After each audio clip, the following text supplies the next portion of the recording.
let's move into part 2. Our objectives there are really moving into the assessment and the treatment phase. We've talked a lot about physiology, taxonomy, why physiologically it's important to understand these associated comorbidities and how to name these things. It's important to understand why somebody's got low T in treatment based on age, based on whether or not the client's desiring to be fertile or not. And so it's important to know if they're primary or secondary, not to put any doubt there or de-emphasize the need to understand the subtypes of low T. So we're going to talk about describing the rationale behind the specific lifestyle, nutraceutical, botanical interventions that we use to support not just testosterone production, but prostate health, both. We're going to teach you guys to hopefully be able to do an assessment, not be intimidated when the guys come in on testosterone deficiency, getting a good history, how to use the forms that are out there, how to use the labs, what kind of labs to use, and eventually how to monitor your replacement should they need replacement when lifestyle alone is not enough. We're going to design an appropriate treatment protocol for you for androgen replacements for those who are doing lifestyle and just not getting there. And we're going to try to do this in the context of the most recent 2018 Endocrine Society guidelines so that all of us can keep our licenses. I would invite you to check out the post-course prostate cancer primer. It's an update on U.S. Preventive Services Health Task Force guidelines.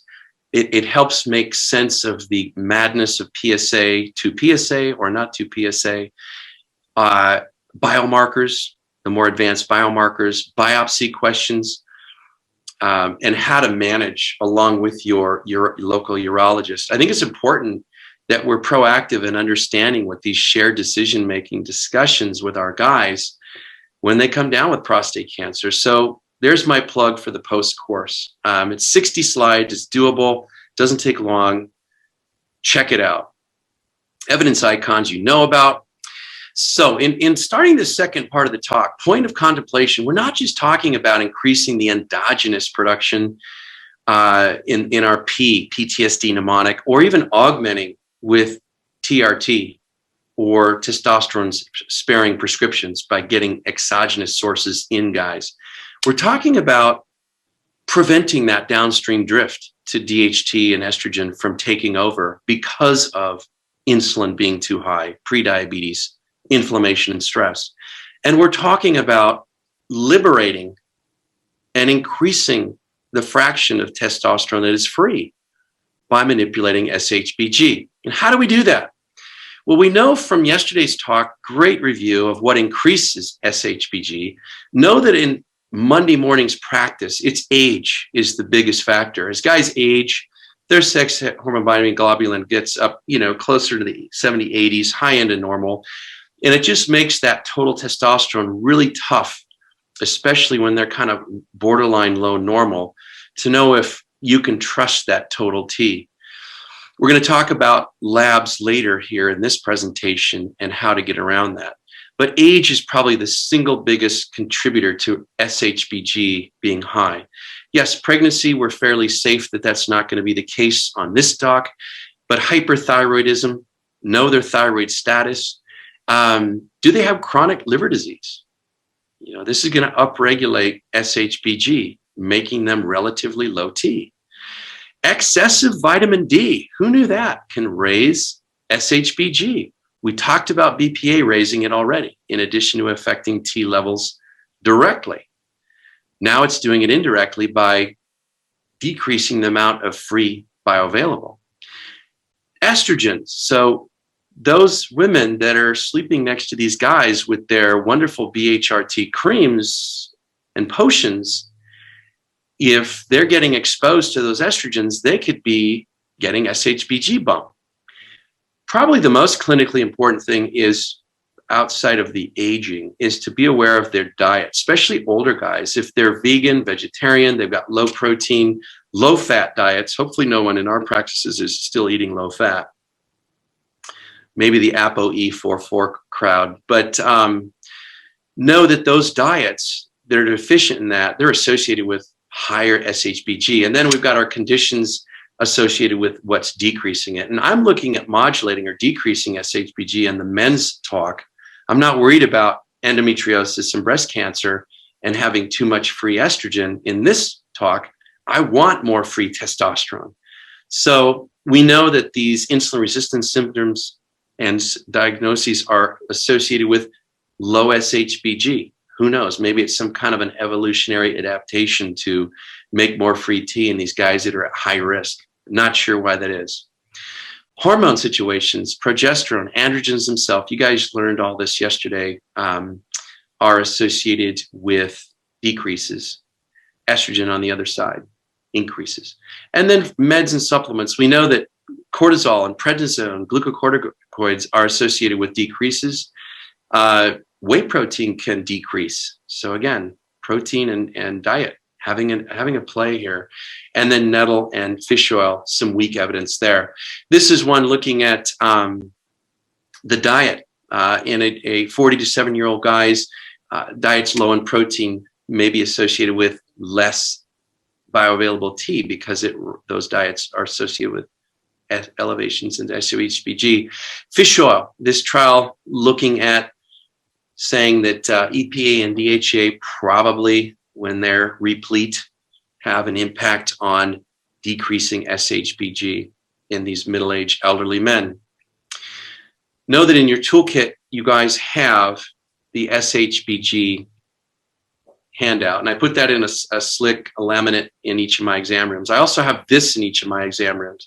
So moving away from liberation to 5-alpha reductase inhibiting and controlling the downstream drift, let's talk about things that naturally influence and inhibit 5-alpha reduction conversion to DHT. Well, it's anything with beta-sitosterols in them. And these are these plants that we talk about, pygeum and pumpkin seeds. This is why your urologists, even now, will talk about guys eating the pumpkin seeds. But it's other things. It's antioxidants. It's krill. It's astaxanthins. It's progesterone analogs like black cohosh and vitex, chase tree berry. It's polyphenolics like quercetin. It's nettles and green tea. It's flax lignans and isoflavones from soy. Zinc. And of course, there are medications, which we try to avoid because of their side effect profile. The other area we've got leverage on is the aromatase inhibition, and that's a lot of these things are on the same list. And I try to use these things in orange, which are on both lists, to prevent both enzymes from stealing my testosterone. Or I say to my guys, stealing your joy, your vitality. Flax, soy. You've got now some other antioxidants at play, another group of polyphenolics, resveratrol, grapeseed extracts, green tea again, nettle root, zinc, progesterone, and again, things high in beta-sitosterol are also helpful at inhibiting aromatase. This is a soy that talks about older guys that had a diet that was higher in soy versus controlled, and they found that there was less estradiol that appeared in the guys with higher soy intake. And the presumption, the hypothesis was insinuated in this paper that it was due to the aromatase inhibition of the soy isoflavones. These are both in your toolkit. Have them in all your exam rooms. I use them all day long. Trends with hormones with age, building on our age topic here. Things that decrease, we know testo and DHEA around age 30 start to go south, as well as pregnenolone. Progesterone starts to decrease around 50, around the same time that estrogen starts to relatively increase relative to T in men. Know that as men age, we have increased sex hormone binding globulin, PSA and prostate volume increase, as well as some of the gonadotropes. I like to talk a little bit too about prostatitis. You know, we talk about that very little, but there are guys presenting to our offices with issues of prostatitis. But before we get there, I want to lay some groundwork. Estrogen dominance exists in men as well. And we know that as guys age, it's not so much that they get a relatively abnormal number on estrogen, it's that it's a relative ratio of estrogen to testo and cortisol that changes. And not unlike with progesterone and the dance that occurs with women with luteal phase issues premenopausally. Estrogen inhibits DHT from being hydrolyzed. And so you get an excess of DHT, and this kind of immortalizes the prostate epithelial cells. DHT inhibits prostate cell apoptosis, and when it's hanging around more, you're going to have more potential for stimulation of growth and potentially prostate cancers. We also know that estrogen, along with prolactin, increase the number of DHT androgen receptors on the prostate itself.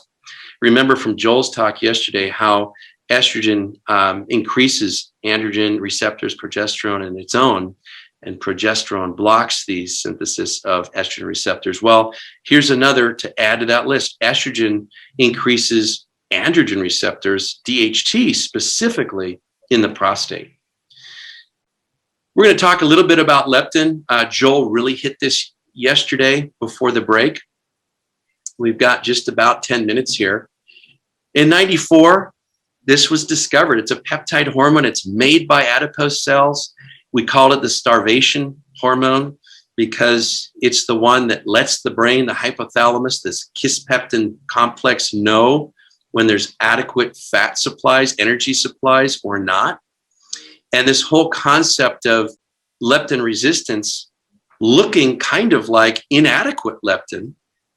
In either situation, the brain doesn't get any leptin feedback. And so that we lose our negative feedback inhibition to ongoing eating and what we call hyperphagia. Leptin resistance and insulin resistance are two different things, but they're kissing cousins. They usually travel together. We know that there's a connection with etiology.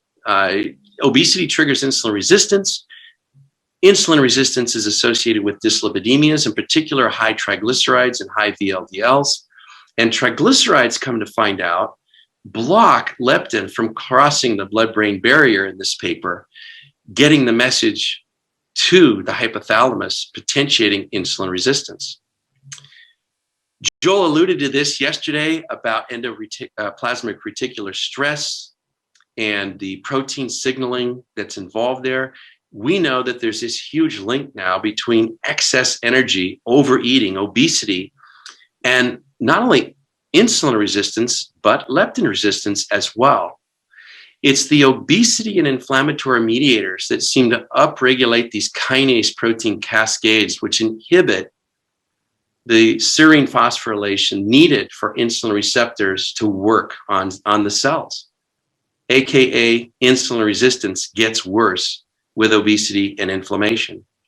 Excess energy, we learned from Joel's talk yesterday, and nutrient excess can trigger this endoplasmic reticular organelle stress, which leads to this pro-inflammatory pathway, which ultimately is contributing to insulin resistance and leptin resistance. Add to that the reactive oxygen species that are generated when things like mitochondria and endoplasmic reticulum start to fail from all this inflammation. And yeah, you have this perfect storm setting up an inability for these negative feedback mechanisms such as leptin and circulating insulin to work correctly. It's not just energy excess, though. It's sleep fragmentation. This is a mouse study showing that sleep fragmentation induced hyperphagia, excess feeding behaviors, and reduced leptin signaling at the hypothalamus. And it was mediated by this PTP1B enzyme that Joel talked about. It's anchored on that endoplasmic reticular membrane in the cytosol. And this stress to this organelle has been implicated in the inability to affect weight loss with this weight gain associated with metabolic dysfunction. And remember where it all started. We talked about earlier overfeeding and obesity. This is sleep fragmentation. So let's apply this. Yes, it is a mouse to human, but let's make this assertion. We don't have the data. We don't know for sure. But what if it's not just overeating and obesity? What if it's not getting enough sleep and other things that are very much on the bottom of the matrix, therapeutic lifestyle changes that affect organelle stress that lead to metabolic and leptin resistance? How do we treat it? Well, it's healthy fats, things that promote ketosis-esque like physiology. Intermittent fasting can certainly do that. Good fats, healthy fats, avocados, nuts, seeds, all these things. Lean, clean proteins, organic, grass-fed, wild-caught, nuts, seeds, and yes, legumes. Insulin-sensitizing foods that are high in complex carbohydrates and fiber. When you move into the nutraceuticals and botanicals, we know from from Joel's talk yesterday, things that inhibit the PT1B, curcumin, berberines, and then things like CoQ10, ALA, bring in some micronutrients, vitamin C, B, mag, chromium, selenium. It's kind of like a who's who of the Krebs cycle, mitochondrial support, in addition to the fact that they're leptin sensitizing and insulin sensitizing. So my secret weapon has been intermittent fasting. I have found nothing better in my 31 years of family practice, the last 15 of which have been integrative, to reverse type 2 diabetes, central obesity, PCOS, subfertility, and testosterone deficiencies, luteal phase problems, and other hormone imbalances in the women and men in my practice than intermittent fasting. Why? Ketotic diets, I don't know how safe they are long term. I can't keep people in them long term. I can't keep people checking their glycemic ketone index in the mornings long term. I can't keep people counting calories, nor do I want to. So this is what I found to work really well as kind of my go-to as part of my lifestyle strategy for these kinds of things. Intermittent fasting, it's not the same as chronic calorie restriction. That's the Biggest Loser television show, 8 season premieres. Only one person kept their weight off on that television show. Why? They were doing something called calorie restriction. If you maintain a constant caloric reduction diet, the body's smart. It's hardwired to adapt. It quickly decreases its energy production to match the reduced caloric intake. The weight loss plateaus, and you can't avoid food enough or exercise hard enough to not yo-yo. So it's not because of their lack of motivation. Don't shame them. It's not because they stopped their program. It's not a self-control issue with a lot of these folks. It's because their body's smart. It adapted to the new set point of the available energy being provided it. To prevent body from adapting, you've got to biohack it. The new weight loss requires an intermittent strategy, not a constant one. So restricting some food all the time versus restricting all food for a time-restricted period of time, this is the crucial difference. We took some of the slides out from last year because we do so much of this in the energy module now, but I wanted to go through a slide actually with you. We're going to look at this current slide that's up conceptually so that we fully understand this whole, how it works. The number one reason people fail intermittent fasting is because they haven't been told that the number one reason they fail is they don't eat enough. In the 16-hour fasting, 8-hour feeding window, the 16-8 protocol, as it were, which is done 5-6 days a week. This is where there's a lot of data on this, and Philomena alluded to that, the 18-6 or the 16-8. Dr. Walter Longo at AIC this year in June talked a lot about this. So I don't want to get into the nuts and bolts of it too much. But what's really important to understand is that if your brain senses a famine, it's going to lock the fat down. And so if you're a guy, I'm usually getting around 2,000 calories a day in that 8-hour window. If you're a female, and these are very average, depends on size, activity level, a lot of variables, somewhere around 1,500 calories a day. And I'm usually shooting for 50% of total daily calories from good fats in order to get the number of calories in the 8-hour window, which is usually lunch and dinner. You can graze in between there as long as you're fasting and not cheating during the 16. That seems to be what matters, which really brings me to my next point. And that is the reason this works has nothing to do with calories outside of tricking the brain into getting enough so it doesn't go into shutdown mode, what we call biggest loser mode, chronic calorie restriction mode, is insulin has to remain low for this to work. So in other words, if you're doing MCT oil, if you're doing bulletproof coffee, if you're doing grass-fed butter, if you're doing stevia, even though it's non-nutritive, 0 calorie, those things still have an insulin bump that can occur in the morning, and it kind of messes up the 16 hours. Most people start at noon and they finish with the meal at 6 or 7, and they don't eat again until the following midday. So the first way that things get awry is not enough calories in the feeding window. The second one is inadvertently cheating and in that morning coffee. Black coffee is fine, herbal teas are fine. So back to how it works. Insulin has to stay down. This is how we access the ability to burn fat, our stored energy. I want you to think of it as a 3-compartment model. We have peripheral adipose tissue as a warehouse of stored fat energy at our disposal. That's what we're after. We have the liver, which is the furnace. And we have the peripheral skeletal muscle largely, which is utilizing the energy. And you've got insulin and you've got counter-regulatory hormones. What are those? Well, they're everything really pretty much that's regulating weight except insulin. It's glucagon, it's cortisol, and it's growth hormone. And there's catecholamines. So we have those 4 or 5 hormones to keep in mind with the context of a 3-compartment model. When you are in a fed state, in other words, your insulin is not suppressed, it's elevated. When you're eating frequently, your insulin never drops. The counter-regulatory hormones, i.e. cortisol, glucagon, growth hormone, never really get a chance to do their job. Where do they work?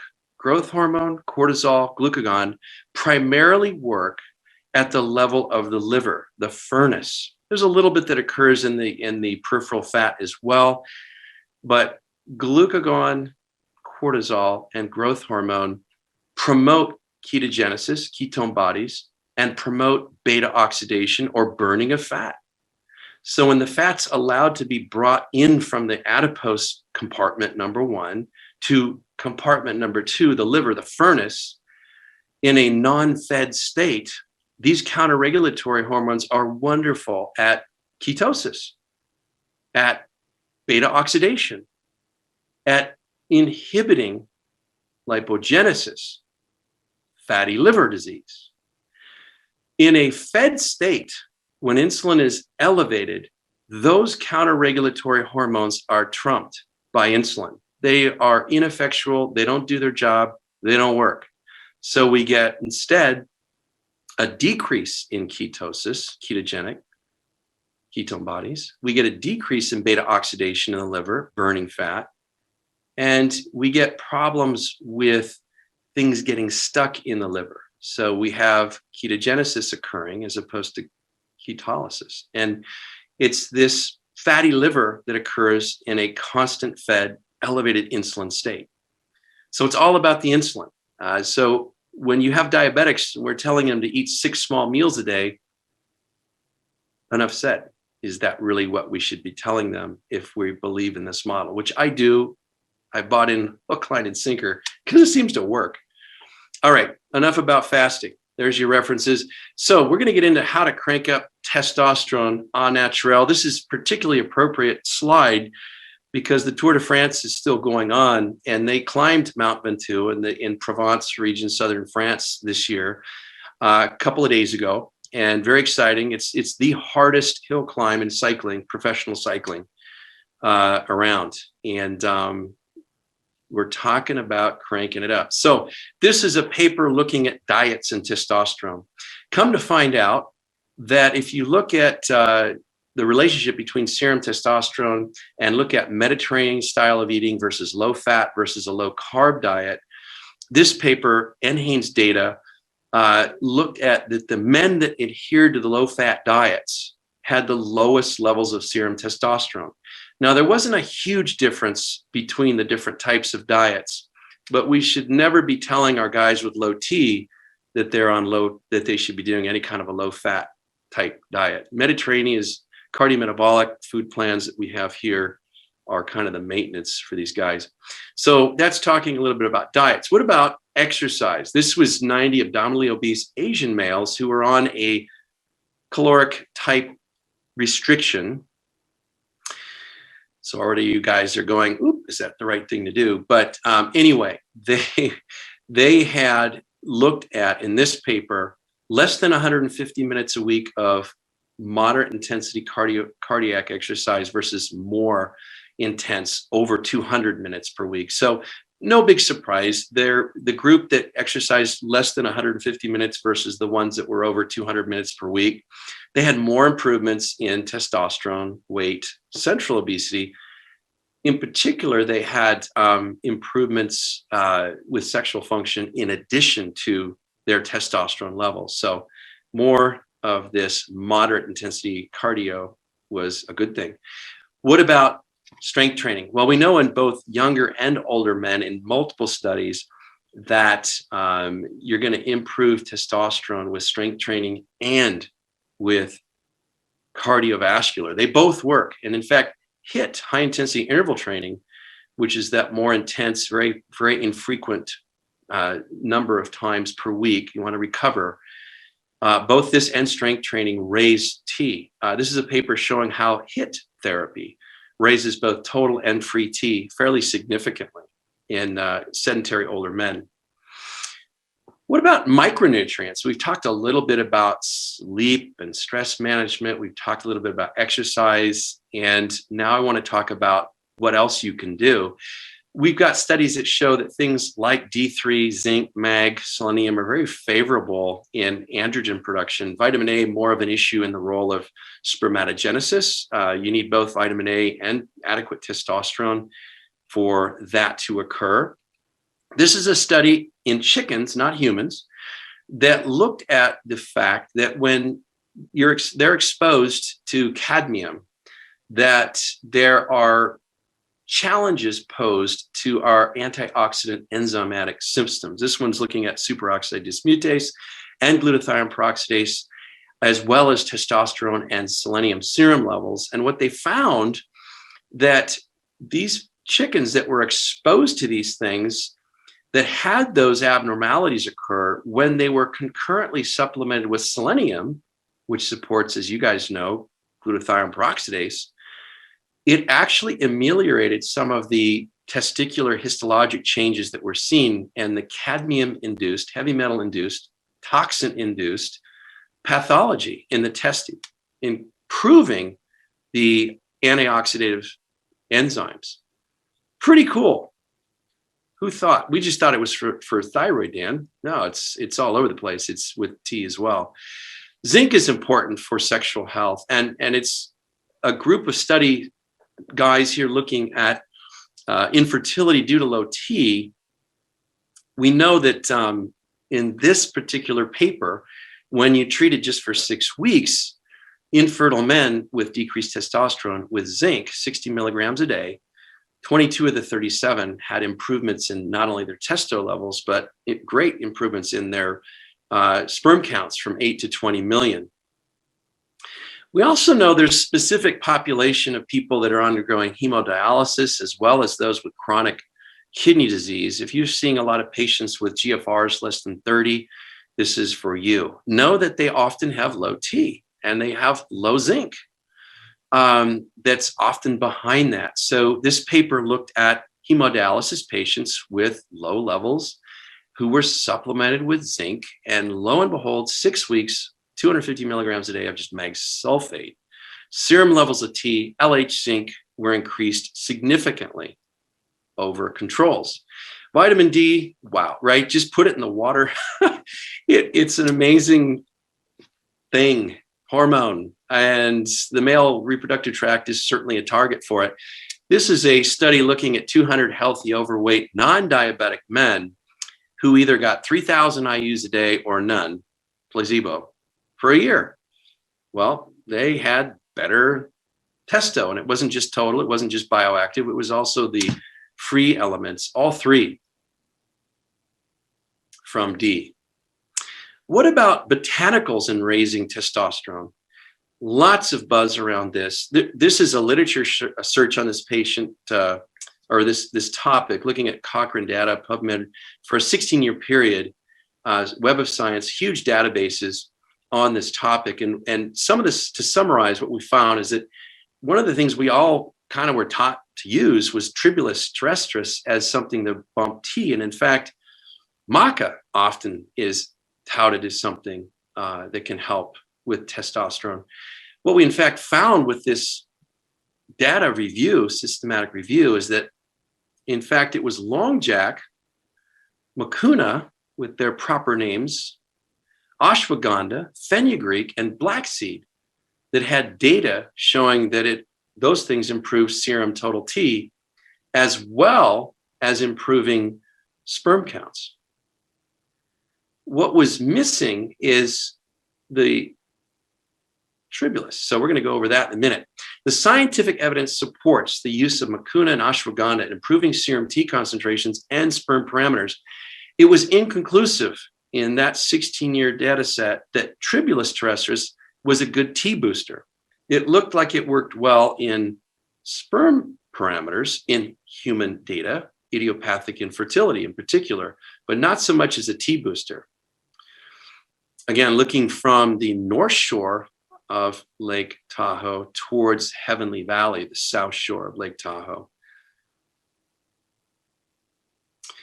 Botanicals. We talked about that with testosterone. Let's go into prostate health. Lots of data on sal palmetto. It's all over the map. If you look at all the database reviews out there over the last 20 years, what is clear in multiple trials is that things high in beta-sitosterol, like Pygeum africanum, ryegrass pollens, consistently show improvement with urinary flow measures and BPH symptoms. Here's one of the superstars, Cernultin, or ryegrass pollen.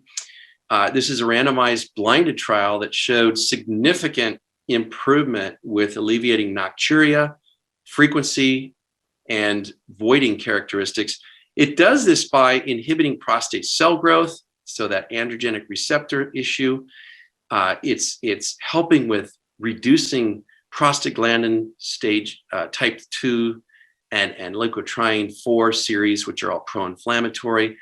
And it's unique in that this particular beta-sitosterol botanical helps with this grade 3 NIH chronic prostatitis, chronic pelvic pain, which is non-bacterial and really hard to treat. It gives you pretty good pain relief when you use it. What about maca? Well, it's just, we call it Peruvian ginseng. It grows in the Andes Mountains above 4,000 meters. A lot of people using maca for BPH. The only data I've got is in rats at treating BPH, unfortunately. Black greater than yellow maca has shown great data in human trials on improving sperm production motility. Red maca, not so much. We do have human data showing that maca can help with mood, sex desire, libido, energy, but not so much with raising T, and only certain types for improving sperm in human trials. What about Pygeum? Well, some of the doses here, again, like was talked about yesterday, it's important to look at standardized extracts. This is a 25% of total beta-sitosterols, 300 milligrams BID to TID in this study, looking at Pygeum as a significant way to improve BPH, looking at prostatic echocardiography, periurethral edema decrease. This is a huge 35-year Cochrane review of the database looking at Medline, and found significant improvement in most urologic voiding symptoms using Pygeum. So Pygeum, ryegrass are my rock stars. Here's my third rock star for BPH, stinging nettle root.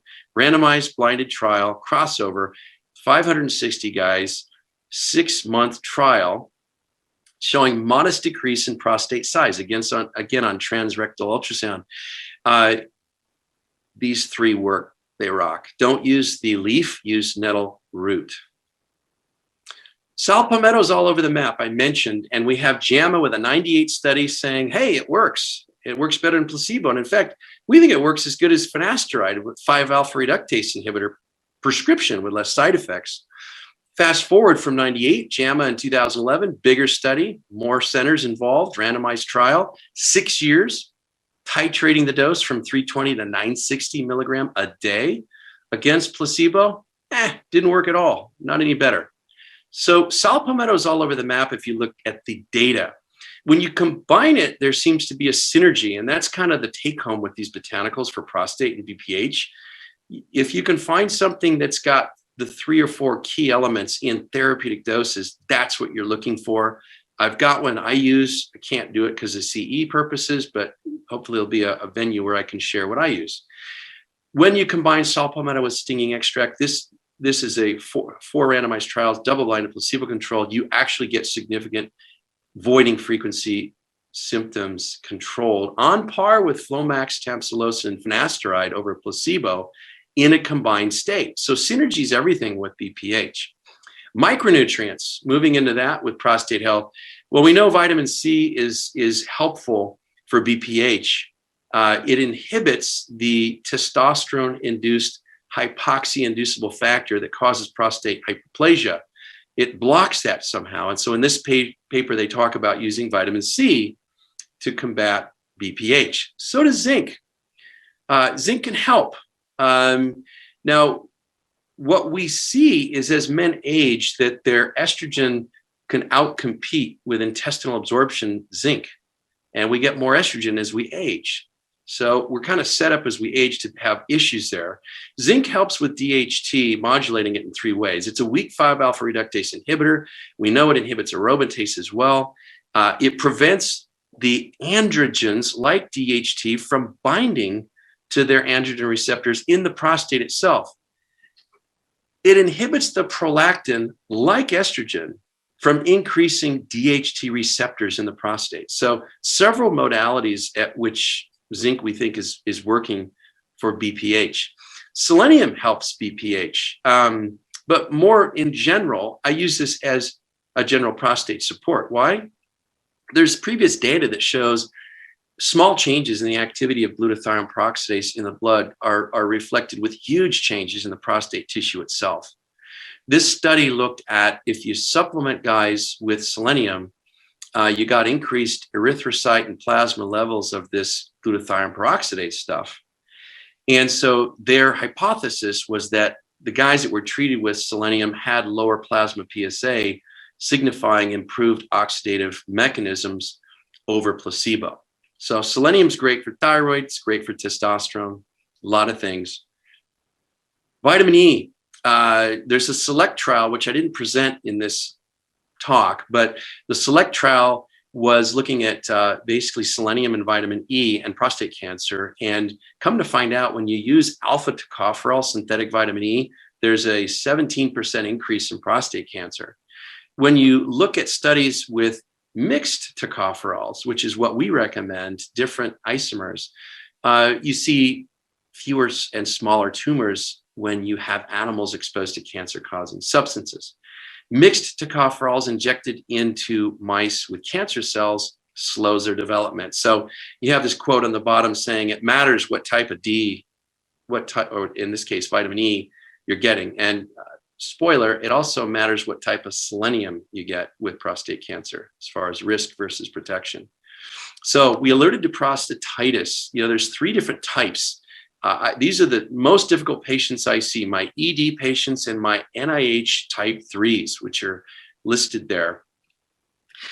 We have 4 categories of chronic prostatitis. The first 2 are the ones we're trained with in our traditional training that are bacterial, and unfortunately, they only make up about 5 or 10% of all prostatitis. Group 3 is this chronic pelvic pain in guys, which is so difficult to treat. And then the largest group is this asymptomatic group that has inflammation and they don't know it. 16% of US men at some time are afflicted with one of those first 3 types in their life. By far and away, the more common is that 4th asymptomatic type. But the only way you know you've got that is on prostate biopsy or a postmortem or with prostate tissue, which says a lot about, if you live long enough, you're going to get prostate cancer. Well, pretty much when you go biopsying prostates, it's rare to not find inflammation. And we know that prostate cancer is an inflammatory cancer, as is breast cancer. Joel and I always joke and say, the prostate is just the breast tissue in the other gender. And that's an issue. And why that's important? Because their biology, they're very, very similar. So why do I mention this? Because these type 3s are difficult. We don't have any good standardized treatments. And unfortunately, it tends to be kind of this nihilistic approach to most patients, and they get kind of ignored and they keep coming back, and they don't have a need for an antibiotic, and the uva ursi doesn't do anything. And, the ryegrass pollen is not doing well enough to manage their inflammation. So we're going to talk later at the end of this talk about what we do for that. But it's a lot of it is functional integrative care. Exercise helps the prostate as well as micronutrients and botanicals. And what we found in the UCLA data, 2010, was that as you exercise, you reduce things that stimulate BPH. Who knew? Insulin binds to IGF-1, insulin-like growth factor receptors in the prostate, and stimulates growth. Exercise reduces the estrogen to T ratio as it bumps T levels, drops cortisol often and estrogen, all of which are going to help fight against BPH. So insulin resistance, metabolic syndrome, hormone imbalances, estrogen dominance, insulin resistance lead to BPH. These are all lifestyle related issues. It's not just leading to low T. It gives you prostate problems too, these lifestyle things. UC San Diego, 43,000 guys, moderate vigorous exercise, 25% reduction in BPH and lower urinary tract symptoms. Duke, not to be left out, exercise and prostate cancer showed that if you do an equivalent 3 to 6 hours of walking a day, you have less diagnosis of cancer. And in particular, 1 to 3 hours a week. I said 3 to 6 hours of walking a day. Sorry, nobody does that. 3 to 6 hours of walking per week, Duke study. And if you're doing 1 to 3 hours of walking equivalent a week, this study showed 86% lower risk of aggressive prostate cancer.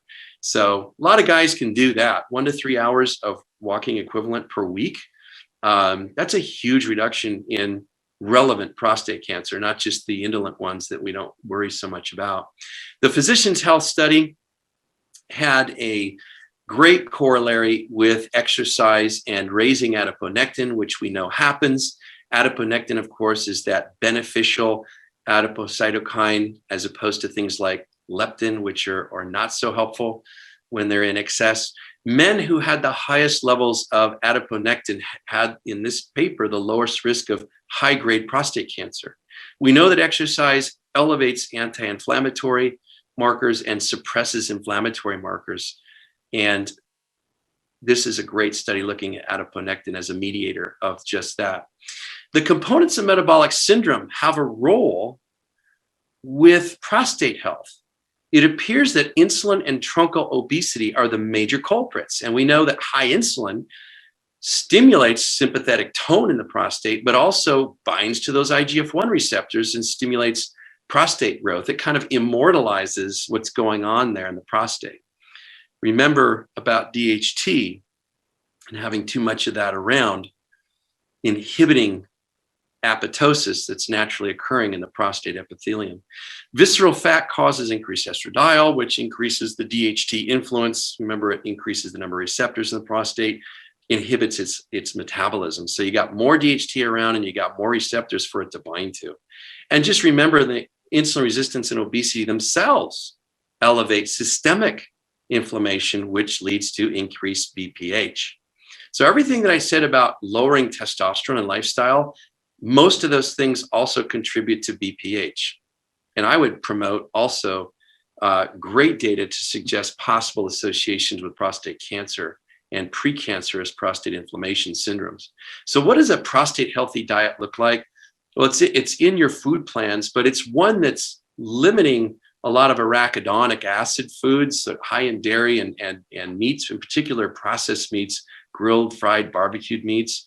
The prostate doesn't like those things that are heated up high and quickly with meats. The byproducts and the ages and things, like those are problematic for the prostate. It likes mono and polyunsaturated fats, come to find out. Those are the, as I call, the wet gunny sacks that put the fire out in the endothelium. The isoflavone laden foods, soy and flax and green teas, the polyphenolic foods that are high in antioxidants, foods high in lycopene. So that's your red, yellow, green plants, and of course your cruciferous, and are not only detoxifying, but they're wonderful at anti-inflammation on diet. Alcohol and prostate cancer, there's 3 studies, 2013, 16, and 17. Bottom line is, we know heavy consumption of alcohol is associated with a whole bunch of cancers, including prostate. We know that there's a dose-response relationship with high levels of alcohol and prostate cancer starting. There is a 17 study here that says, well, we're not so sure that it is involved with new incidents of prostate cancer, but there's a role maybe being played with progression of disease that's already there if you drink too much. Here's our cardiometabolic food plan, which is my go-to. We start sometimes with elimination and giving the bowel a rest, giving it a chance to heal that leaky gut in our 5R, moving into cardiometabolic and Mediterranean style of eating, often with an intermediate restricted pattern, using these kinds of foods, making up our macros and our micros. So this is looking from the west shore of Tahoe towards the southeast, towards the Nevada side. We're on the California side now. This is obviously a black and white. This, I can feel my vagal tone, Stan Rosenberg, going down. This is definitely activating the healing power of my vagal nerve. Great book, by the way, that Philomena brought up yesterday. When I look at that, this is a biggie. This is where we rock as functional medicine practitioners. I can't tell you how many people come to my practice from the Valley here that they come in with generic symptoms, and the knee-jerk thing is to just slam them on a bioidentical hormone. Nobody's thought about managing their stress, their 1720 lice, looking at their belly fat, their source of hyperinsulinemia or inflammation before just slamming them. And it makes us look like rock stars when we say, hey, you know what? When your thyroid's low, it affects your testosterone. When your adrenal is not supported and you're a stress ball, you're inhibiting the production of DHEA and androstenedione from the 17 alpha hydroxy precursors. Let's talk about that first. What is the plan B? Plan B is to make sure DHEA, and we talked about this quite a bit yesterday, is not ignored. We know that in men and women, if you restore it to youthful levels when it's subpar, that people do better with sleep and quality of life, both men and women. Talked a lot about sublingual dosing yesterday, which is great. This is a Swedish study looking at how, if you started with lower baseline levels of DHEA, independent of other coronary risk factors, 5-year follow-up, those folks with a lower baseline DHEA had more coronary heart disease. So apart from testosterone, this is a player. It has its own receptors, its own function in the body. These are for your reference, looking at starting doses. You can combine this with what Jimenez said in her talk yesterday. Just remember, this stuff comes from 1720 lyase working. So if you're not meditating, have a meditate. If you're not dealing with the stress, insulin, and inflammation, you got to go there. This is a little bit of a roadmap at the end of this part of my talk, which is largely going to be treatment. So testosterone deficiency in post-pubertal males that still want to be fertile. We know that you need testosterone to finish and complete not just primary early on, but secondary sexual characteristics. The irony is that testosterone is contraindicated in post-pubertal men that have gone through puberty if you want to father children. You need the pulsatile GnRH and gonadotropes to stimulate spermatogenesis. And if you're giving exogenous testosterone, it inhibits that. It's like a birth control. You need both, come to find out, FSH and LH. HCG is a analog of the beta subunit of LH. To make this happen, to have normal sperm counts, to have normal testicular tissue development, you need both the effects of FSH and an LH effect, come to find out. This is saying the doses around 150 IUs of FSH and about 1500 IUs of HCG effect or LH effect, 3 times a week sub-Q to maintain and initiate spermatogenesis. We know you can bump testosterone with LH alone, but you need both FSH and LH to get Sertoli cell, full testicular development, and full sperm counts. You need T to reestablish spermatogenesis if it gets interrupted for any way and to maintain it. But it's the FSH that's initially there to initiate and maintain the process as well. Giving FSH or LH alone increases sperm, but you don't get the full complement unless you got both present. We usually start with about 1,500 units IU of HCG, sub-Q 3 times a week until the testo bumps, and then you get some induction, initial preliminary spermatogenesis, when you really kick in then with after the T levels of bump, the recombinant FSH, about 150 IUs 3 times a week. At 9 to 12 months, pregnancy rates doing this regimen are about 50 to 80%. Something that if you're not a reproductive endocrinologist, probably not going to be as relevant. Just remember that when you're giving HCG, when you're giving things like clomiphene, which we're going to be talking about, they're both raising T, and so you have to watch the downstream effects on lower urinary tract symptoms. PSA, what's it doing to the liver? What's happening to the bone marrow?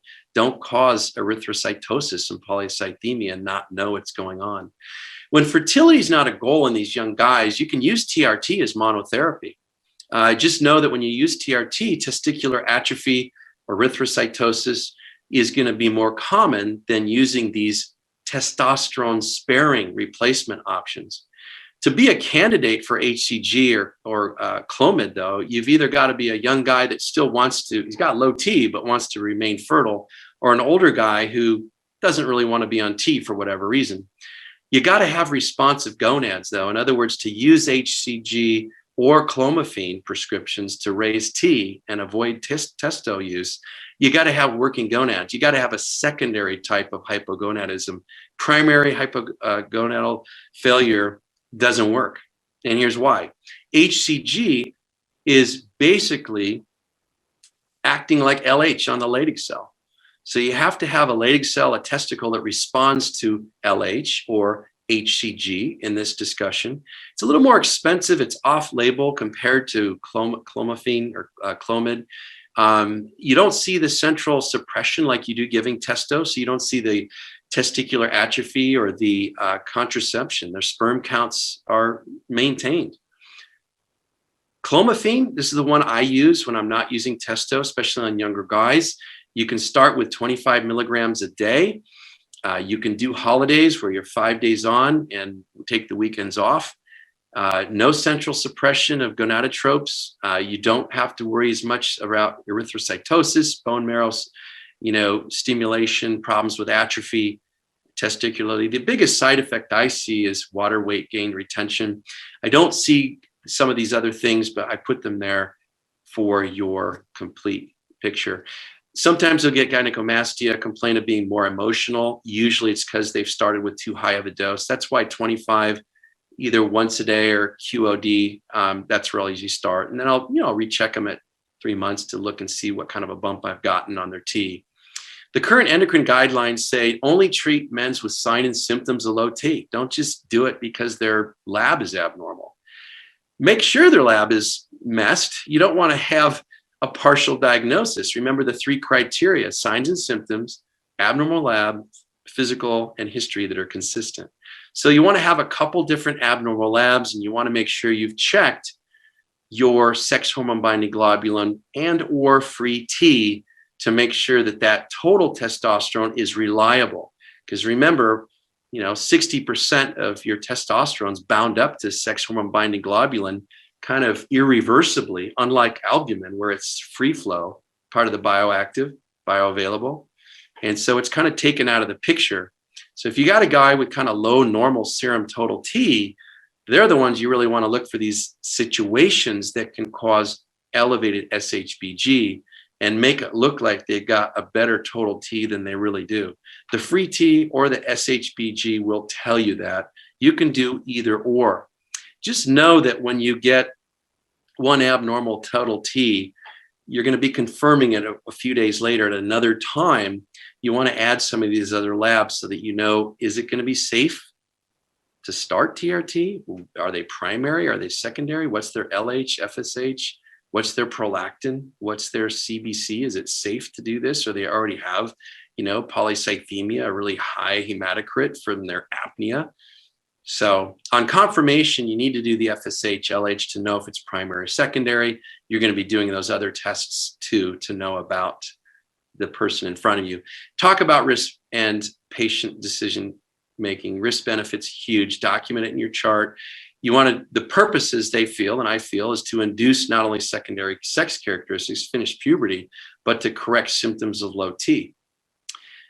Endocrine Society says don't do it if you want to be fertile. If you've got a breast or prostate cancer, you need to be cognizant of people that are higher risk, African Americans and guys that have a first-degree relative with prostate cancer, especially if that relative was diagnosed 60 years of age or younger. If they've got a hematocrit over 48, don't start.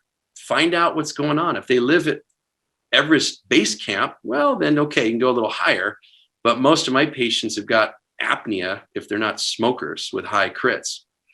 So reasons not to do it are uncontrolled heart failure, uncontrolled and untreated apnea, people that have had acute cardiac or stroke issues in the last 6 months, DVTs, thrombophilic problems with positive factor V Leiden, some of these other thrombophilic antibodies. Men over 65 is the group where there's some data that suggests possible problems. So you really want to document their discussion with them and make sure you monitor. So who needs help? You got to identify them with these medical history questionnaires. The ADAM, which is available online, the adult androgen in the aging male, the SHIM, which is the sex history in men, that's more the ED assessment, and then the prostatic flow issue, International Prostate Symptom Score. They're all in your toolkit. I think the ADAM is not, but it's a Google search away.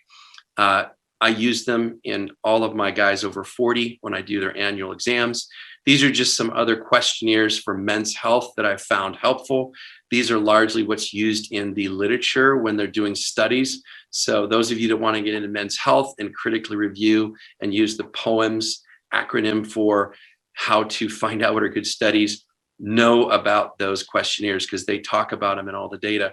There's your ADAM, there's your SHIM questionnaire. The higher the SHIM, the less likely they've got ED issues. And then your International Prostate Symptom Scores. Your history should go to prenatal exposures. We know about phthalates, we know about BPA and the data from earlier this morning.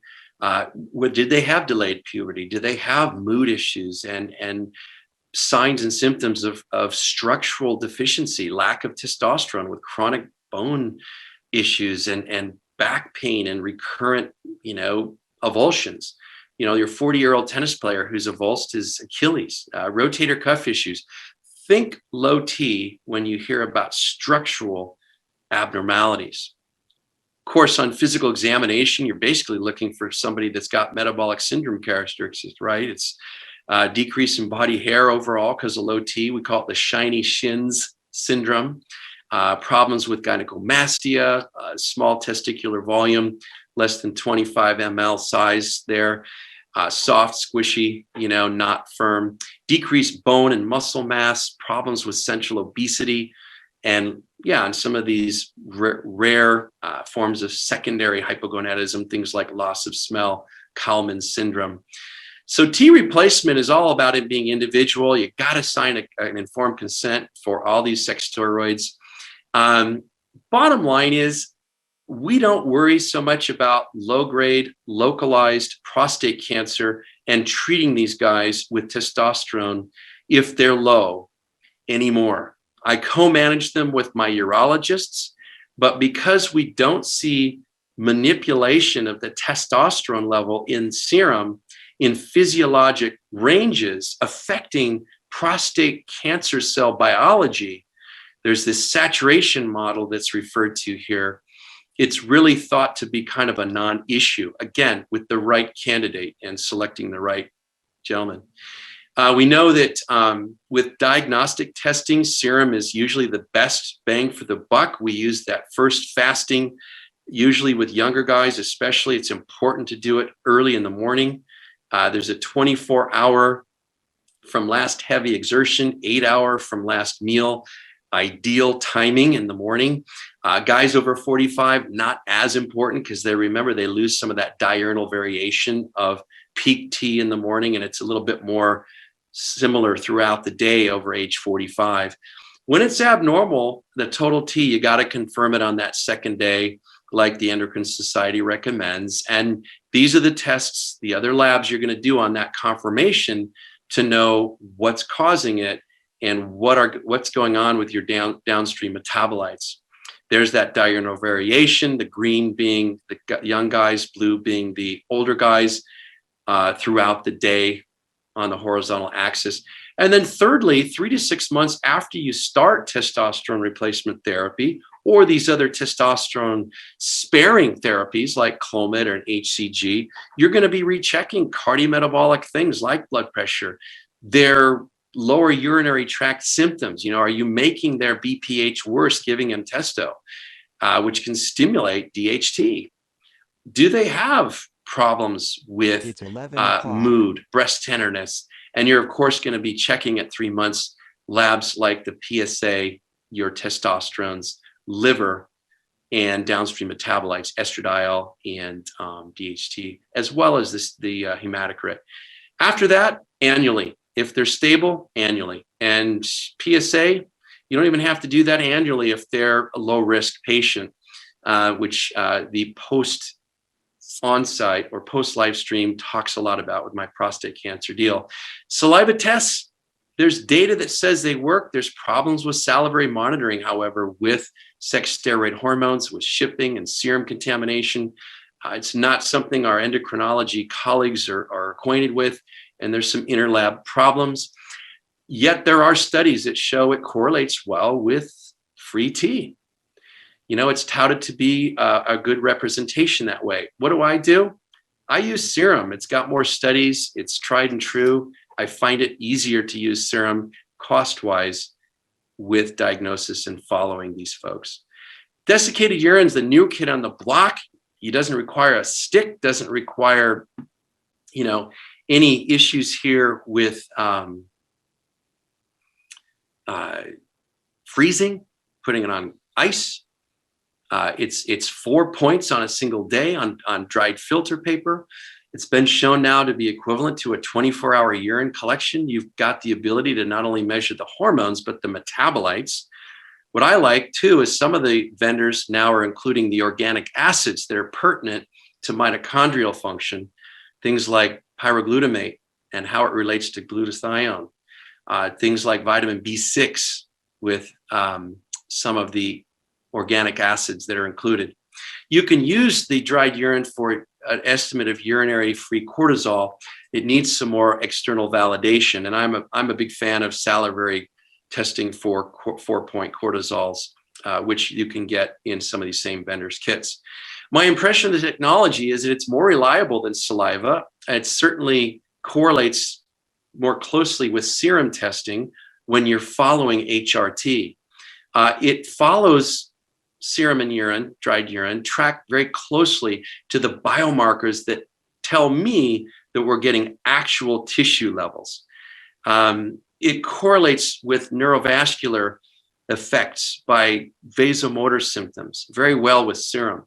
It correlates with body composition very well when you look at lean muscle and body composition changes compared to the lab levels. And with LH suppression, is it affecting and correlating with LH suppression, its effects that what I'm giving on the brain? Urine and serum very tightly the same that way. It looks at epitestosterone in some of these vendors' kits where you're looking at direct gonadal suppression, which becomes very important knowing when you're treating how to do that. And it's, in particular, there's some ethnicity things with glucuronidation with Asian men that you need to know about urinary testing with HRT surveillance. I actually just steal my own thunder. I don't use dried urine testing on Asian males. I use serum because of some of the genetic SNPs with glucuronidation that are prevalent there. It correlates well also with bone mineral density, as does serum. So you got to look at PSA with TRT screening. Know that when you've got guys running around with really low levels of T for a while and you normalize their testosterone, you're going to see a growth in the prostate and a commensurate small bump in PSA, but you don't want to see a huge bump because you don't want to miss something that was an indolent occult prostate cancer that was laying in wait. So you do need to get a baseline, and I do check it at 3 months after treatment. Know that you need to watch for some things when you start people on T. And again, this is something that's more of a reference page that I have in a slick that I keep in the exam rooms. But you can get these off the Endocrine Society site. Any of the endocrine folks, AUA's got some things like this as well. But it's acne, it's apnea, it's fluid retention, it's male pattern baldness, changes in lower urinary tract symptoms, frequency, nocturia issues, testicular atrophy. Warn these guys. It's a cosmetic thing for a lot of them, but some of these 40-year-olds don't appreciate it if they have this happen and you haven't warned them. Obviously, the infertility that it promotes. Urology consults when you're on TRT are needed when you've got any time, at any time, a PSA that's over 4, an abnormal DRE, somebody whose PSA increases more than 1.4 over a 12-month period at any time while on treatment, reason to quit and reassess, or worsening lower urinary tract symptoms. It kind of goes along with the abnormal DRE.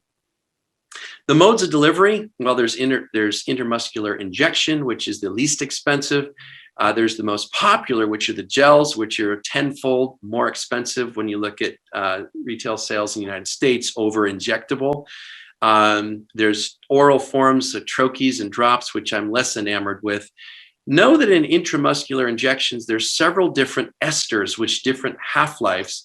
I tend to use the testosterone cypionate the most. It's got the longest half-life. And when I dose it, I'm using smaller doses twice a week to emulate physiologic effects similar to topical. Patches, they irritate the skin. Just know they're out there. Buccal tablets that stick to the gum, they're a pain in the rear. Guys don't like them. Oral, you'll read about this biolymphatic absorption. I don't use it because I can't find a way to monitor it accurately, no matter what fluid or mode I'm using. And I don't find any liver safety data with taking oral testosterone. So I've tended to shy away from it. They have the underarm roll-ons, Testo Solutions, pellets. I've got a little bit of a pellet practice still here where I am now. Great, but they have their limitations as far as popping out once in a while. Got to have surgery every 4 months or so. The nasal gels, don't use them. It's 3 times a day. Guys hate them. Know that there are compounded and prescription. We've got oral, we've got creams, gels, patches, pellets. The pellets are decided based on the monthly requirement of testosterone times the number of months, usually 4 months. You get a total milligram dose of testo, and you say have 200 milligram pellet pills. So 8 of those get you up to, in this example, that 4-month requirement. You can do the same thing with aromatase inhibitors and put them in pellet form. I would say that if you're going to use pellets, you got to get trained. It's a very specialized approach. If you do compounding, know that creams are the compounding. You can get them in gels. You can't get the commercially available prescriptions in creams. They only come in gels with topical. The nice thing about compounding is you can make a 5% cream, which is going to be much easier volume-wise than a 1% cream, which is what the commercial gels are available in. So instead of slathering on a mil of the compounded cream, you're having to slather on 5 mils or something equivalent to that with the commercial gels. Here's a slide that kind of represents what I alluded to. The orange line is representing the injectable form, the patch or topical gel creams, the blue line. Know that the patch gel topicals, 2-3 days, they're there at steady state. Very nice, bump, physiologic, but they're a lot more expensive. And there are a lot of guys who prefer the injectable. It's my preferred route. I will admit that if you give a single weekly dose, you will get this super physiologic bump at 2 to 3 days in. Most of the half-lives are going to get you at about a week. You're going to lose about half of your peak. And so to avoid that roller coaster, I use usually 50 milligrams of testosterone cypionate on Monday and again on Thursdays to avoid these peaks and troughs. And it emulates this physiologic steady state pretty closely of the topical routes. The American College of Physicians came out with this kind of negative article, 2020, looking at who gets treated, older guys with low T. I want to read this not because I'm promoting this, but because this is where a lot of our traditional colleagues are at. They're reading these guidelines. And this is a guideline that came out of this paper. Based on low quality evidence and some likelihood that benefits outweigh risk, men with age-related low T and with a desire to improve sexual function can be engaged in a conversation to consider the benefits, risk, burden of using T. Low evidence, only use it in guys with sexual issues. They're saying it's not hugely important in data on it having large success with ED and sexual dysfunction. It's kind of like, it's a pretty negative statement. They said if you are going to use it for sexual problems. Know that it's a 10-fold cost difference in the United States using injectable versus topical. And thirdly, effectiveness of how you feel should be reassessed at 12 months. That's consistent with Endocrine Society guidelines. I ask them that all the time, 3 months, 6 months, whenever I see them, certainly annually at the very least. If there's no perceived benefit, don't keep them on it.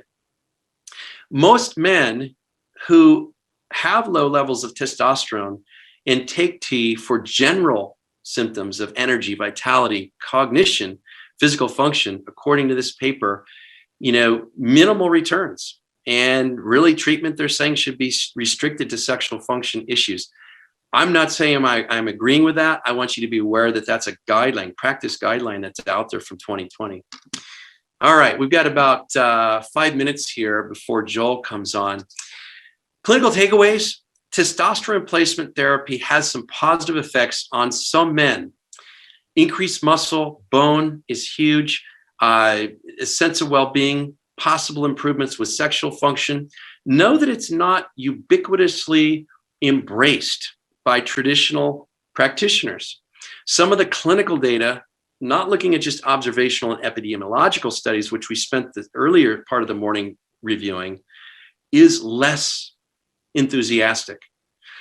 TRT is not very helpful by itself for ED. That agrees with what I showed you. Think about NOx, think about endometrial dysfunction and inflammation and oxidative stress, because you need to assault both the nitric oxide issue and the androgen deficiencies and address the multifactorial nature of ED before you're going to get success.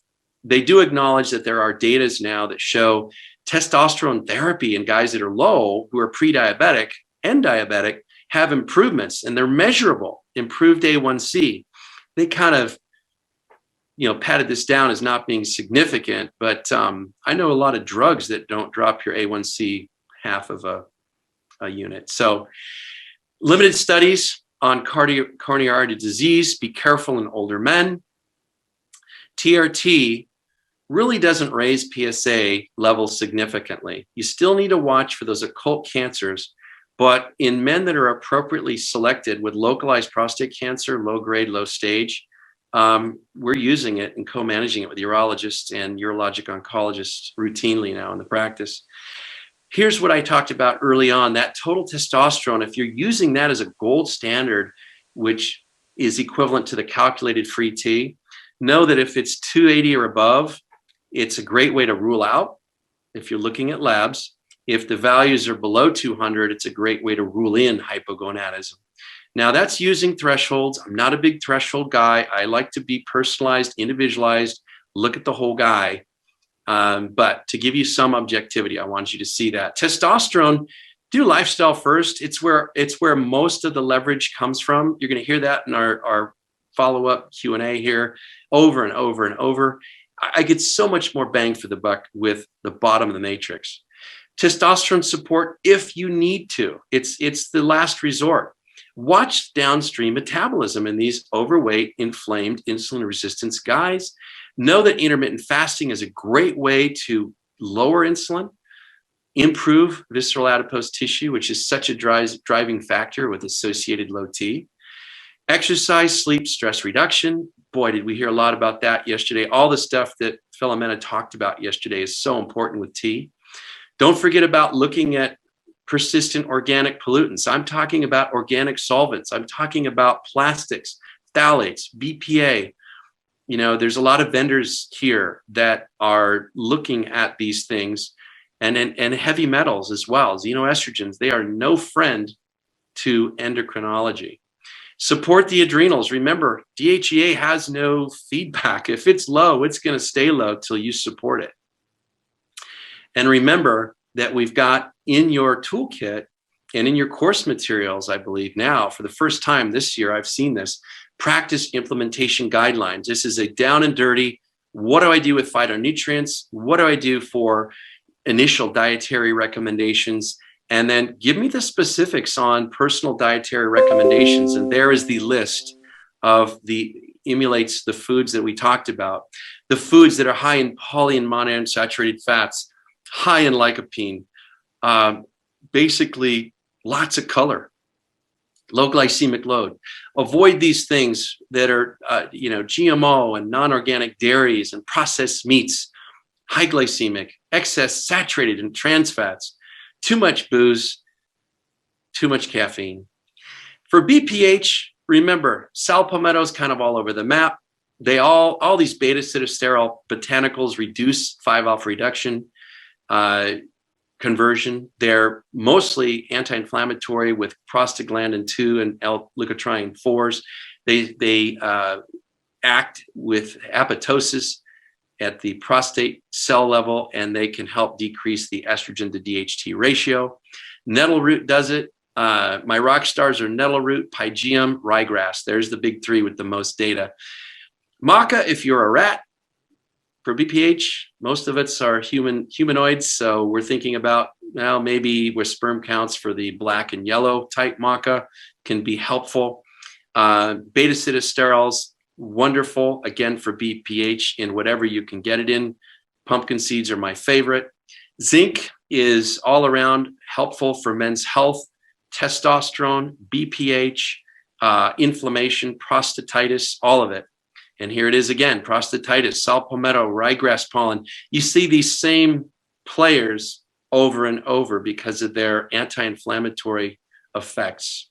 And you got some more botanicals there with their doses. Quercetin, marshmallow root. Talked about that type 3 chronic prostatitis being the hardest to treat. And this is basically saying, hey, use everything. Use TCM and acupuncture. Homeopathy can help. Use mindfulness therapies, emotional freedom techniques, and tapping, EMDRs. Resolve these guys. They have trauma. Most of these guys are tightly wound, type A. They're in and out of the office. They never have bacteria on their UAs. They've got this aseptic, chronic inflammatory, chronic pelvic pain that drives us crazy. And the urologists just put them on Cipro or Septra. It's usually Enterococcus or E. coli, but for the most of these guys, they're septic, aseptic rather. They're not bacterial. So, yeah, pelvic physical therapy. Find your local PT that does pelvic relaxation, trigger point stuff can help these guys. Remember, we're trying to modulate SHBG, not slam it.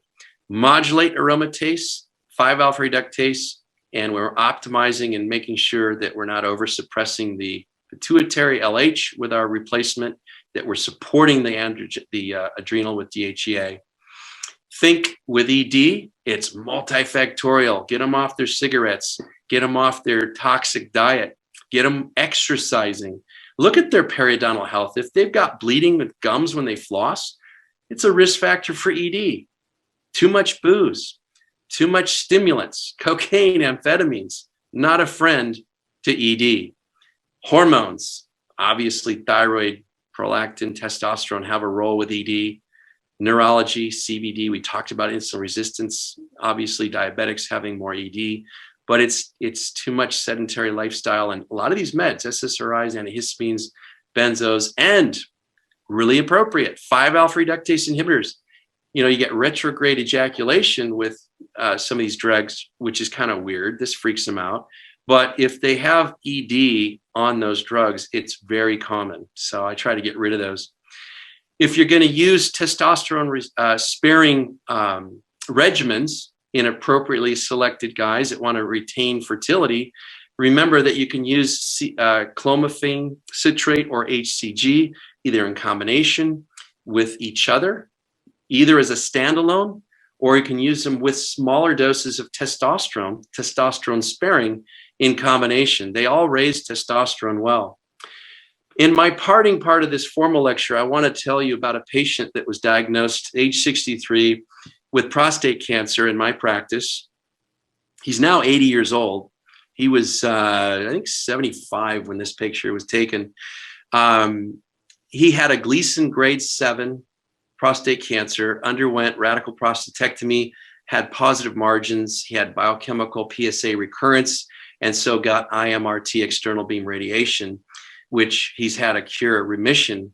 He went on after that at age 75 to become a world champion Olympic distance triathlete in Chicago, followed a year later in Cozumel, or his second world championship title, front cover of USA Triathlete magazine, Olympic distance triathlon. And it was just really inspiring to see somebody with prostate cancer that had pretty aggressive treatment recover and to that degree.